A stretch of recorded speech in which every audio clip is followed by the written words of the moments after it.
Alright guys, this is Ken Bailey again. Today what we're going to look at is the dodge and burn tool. It's a very simple tool to use, help you in a lot of various ways. So I'm going to show you what this tool is capable of, and you can find reasons to use it as you go through the class. The dodge tool we'll go over first.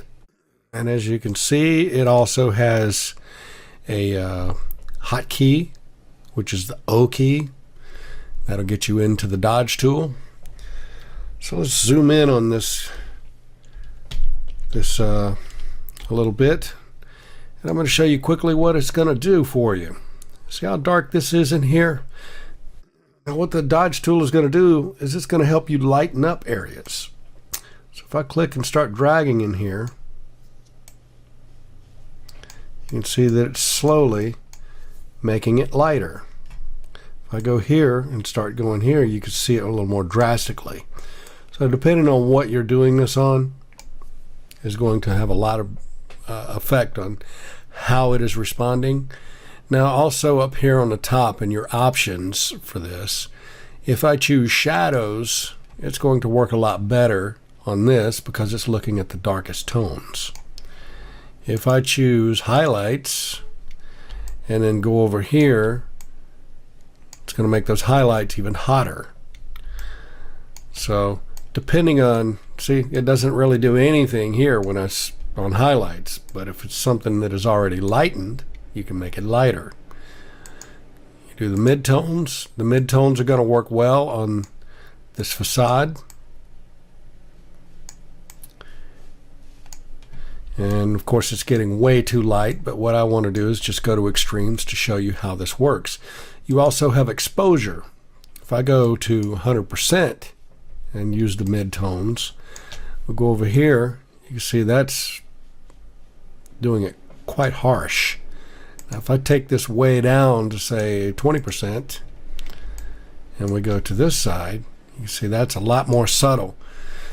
So it gives you the ability to be able to adjust your shadows and brighten areas and so forth. And right here you can protect the tones. And this right here is for pressure sensitive when you're using a like a Wacom pad and a pressure pen. You can also adjust your brush and how you want that brush to be, how big you want it to be, how small you want it to be. And you can also, to adjust your brush size, this goes for all of the tools in here who give you brush sizes. You can use the bracket keys on your keyboard. If you use the left bracket key, it gets smaller. Use the right bracket key, it gets bigger. So now let's go to the burn tool. You may be able to guess what the burn tool is going to do. It's going to do the opposite of what the dodge tool does. So if I click here, I can darken these areas up, put it right back where it was. But you can see it's not going to undo what you did, but it will certainly darken things up.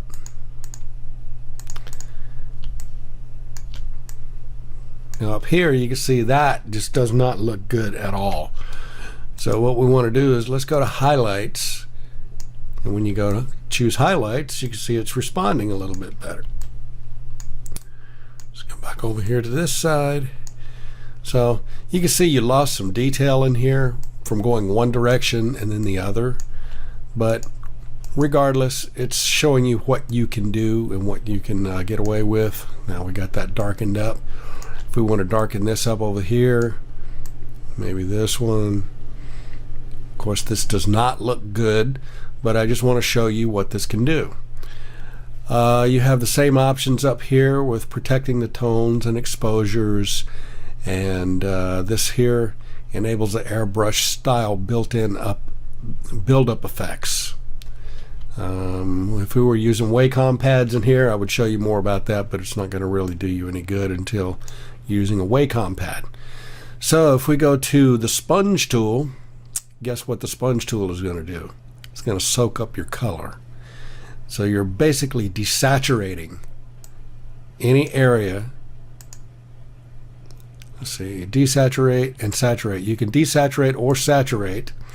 So this is desaturating. See, it's going more of into like a grayscale. It's taking all the color right out of this.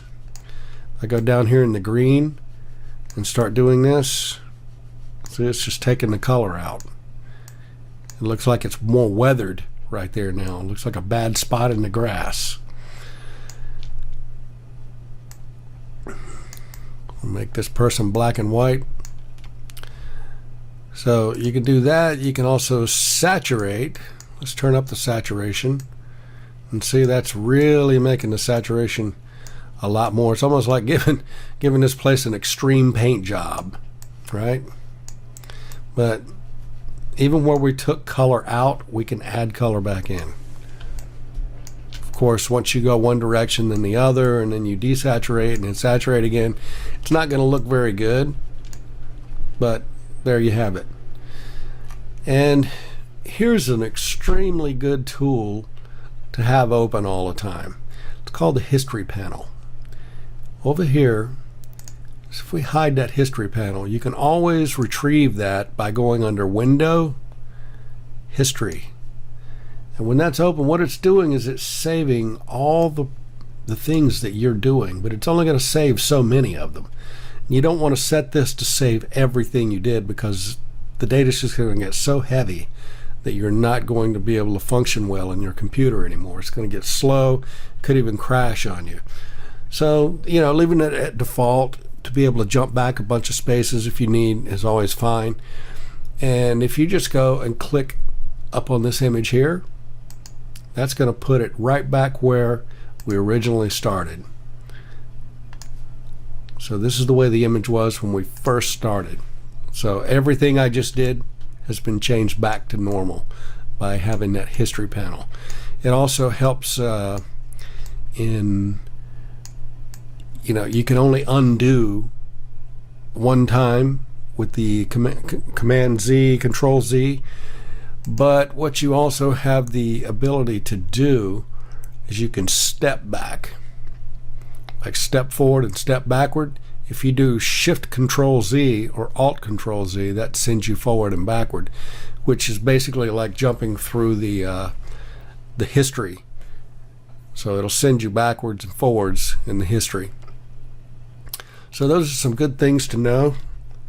And the dodge and burn tool is really good to know when you're doing stuff for like headshots and people, as you can enhance their makeup and the shadows and things like that.